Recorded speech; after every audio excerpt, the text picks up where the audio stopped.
केंद्र सरकार के नए सड़क दुर्घटना कानून के खिलाफ देश भर के ट्रक ऑपरेटर यूनियंस और रोडवेज के कर्मचारी हड़ताल पर हैं। उत्तर प्रदेश में भी जगह जगह रोडवेज कर्मचारियों ने अपनी बसों को यथास्थान पर खड़ा कर दिया है और इसकी वजह से यात्रियों को भारी दिक्कतों का सामना करना पड़ रहा है।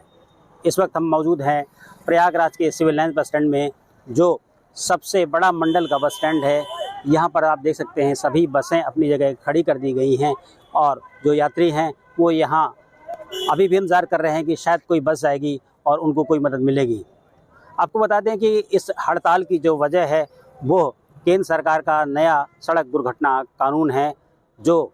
भारतीय न्याय संहिता की 104(1) के तहत परिभाषित किया गया है। इस कानून को समझने के पहले ये भी ज़रूरी होगा कि आप ये समझें कि इसके पहले जो कानून सड़क दुर्घटना के लिए लागू था वो क्या था और क्यों ज़रूरत पड़ी कि इसकी जगह में नया कानून लाया जाए।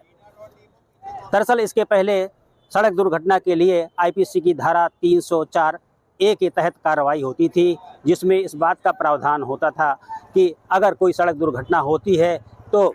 बस या ट्रक ड्राइवर जो इसे कारित करता है उस पर 2 साल की सज़ा होगी। 2 साल की सज़ा चूँकि जमानती होती थी, लिहाजा ट्रक ड्राइवर या बस चालक इस मामले में थाने से ही जमानत की राशि देकर जमानत से रिहा हो जाता था। लेकिन सरकार ने ये देखा कि विगत कुछ वर्षों में हिट एंड रन के केस में होने वाली मौतों की संख्या बड़ी तेज़ी से बढ़ी है। परिवहन मंत्रालय द्वारा जारी की गई रिपोर्ट के मुताबिक पिछले साल यानी कि 2023 में 25,600 से ज़्यादा मौतें हिट एंड रन केसेस के मामले में जो दुर्घटनाएं हुई हैं उनसे हुई हैं। इन चीज़ों को ध्यान में रखते हुए केंद्र सरकार ने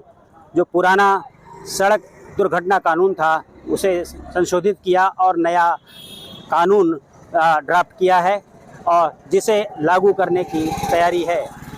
सरकार की तरफ से ये खास तौर पर बताया गया है कि यह कानून अभी लागू नहीं है, बल्कि लागू करने के लिए सरकार सोच रही है। इसके पहले ट्रक ड्राइवर्स और रोडवेज के जो कर्मचारी हैं इन लोगों ने स्ट्राइक कर दी है। जो नया कानून बनाया गया है उसे समझने के लिए ज़रूरी है कि इसे 2 नज़रिए से समझा जाए। इस नए कानून में साफ तौर पर कहा गया है कि अगर कोई सड़क दुर्घटना होती है तो इसके लिए ज़िम्मेदार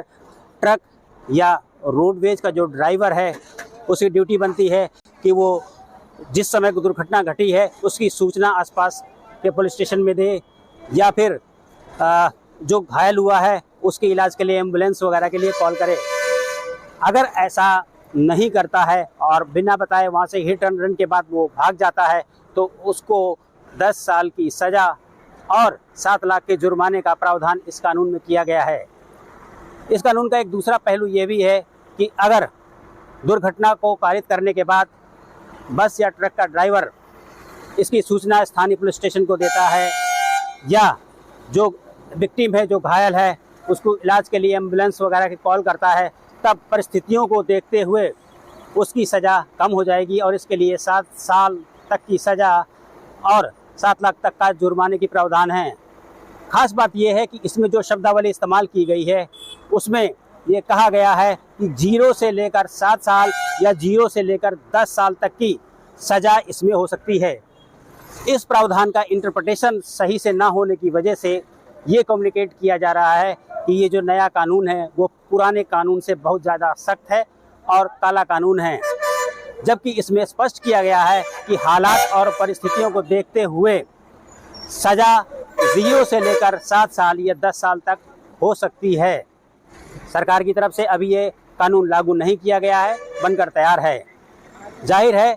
कि सबसे पहले ट्रक ड्राइवर हो या बस चलाने वाले ड्राइवर्स हों, उनको ये भी सोचना होगा कि उन्हें अधिक से अधिक इस बात पर गौर करना चाहिए कि किसी तरीके से ऐसी दुर्घटनाएं ना हो पाएँ। अगर हो पाती हैं, हो भी जाती हैं किसी कारणवश,